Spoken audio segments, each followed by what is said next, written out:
ગુજરાતમાં એનઈપી 2020 અમલીકરણ એ વિકસિત ગુજરાતથી વિકસિત ભારતના વિકાસ પથનો પાયો છે।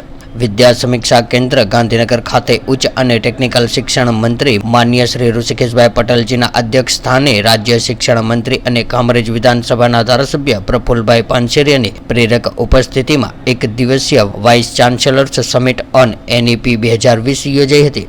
આ પ્રસંગે Gujarat state institutional rating framework 2023-24 હેઠળ 5 સ્ટાર પ્લસ અને 5 સ્ટારનું રેટિંગ પ્રાપ્ત ગુજરાતની ટોપ 16 યુનિવર્સિટીના વાઇસ ચાન્સેલરોને પ્રમાણપત્ર આપીને સન્માનિત કર્યા હતા। ત્યારે પ્રધાનમંત્રી શ્રી નરેન્દ્ર મોદીજીના નેતૃત્વમાં ભારતીય જ્ઞાન પ્રણાલીને અનુરૂપ યુવાનોના ભવિષ્યને કેન્દ્રમાં રાખીને ઘડાયેલી એનઈપી 2020ના અમલીકરણ માટે ગુજરાત સમગ્ર દેશમાં મુખ્યમંત્રી ભૂપેન્દ્રભાઈ પટેલજીના માર્ગદર્શનમાં અગ્રીમ હરોળમાં આગળ વધી રહ્યું છે।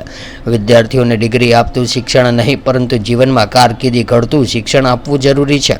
આઈ હબ અને એઆઈસીટીઈ શૈક્ષણિક ક્ષેત્રમાં ઇનોવેશન અને સ્ટાર્ટઅપ ઇકોસિસ્ટમને પ્રોત્સાહન આપવા સંયુક્તપણે પ્રયાસના ભાગરૂપે જીકેએસ વિદ્યાર્થીઓને આવશ્યક આર્ટિફિશિયલ ઇન્ટેલિજન્સ એઆઈ અને ગ્રીન સ્કિલ્સથી સજ્જ કરવા એડ્યુનેશન ફાઉન્ડેશન સાથે એમઓયુ કરવામાં આવ્યા। યુનિવર્સિટીઓ અને તેની સંલગ્ન કોલેજો નવી શિક્ષણ નીતિ મુજબ પોતાની ટૂંકા મધ્યમ અને લાંબા ગાળાની નીતિ અભ્યાસક્રમ નક્કી કરશે તો ઇચ્છિત પરિણામ મેળવી શકશે।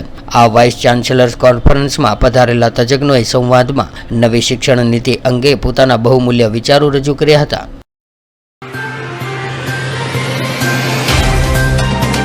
तो व्हाट्सएप, ट्विटर, फेसबुक, इंस्टा जहाँ भी आपका अकाउंट है, इसे शेयर बटन के द्वारा वहाँ पर शेयर करें।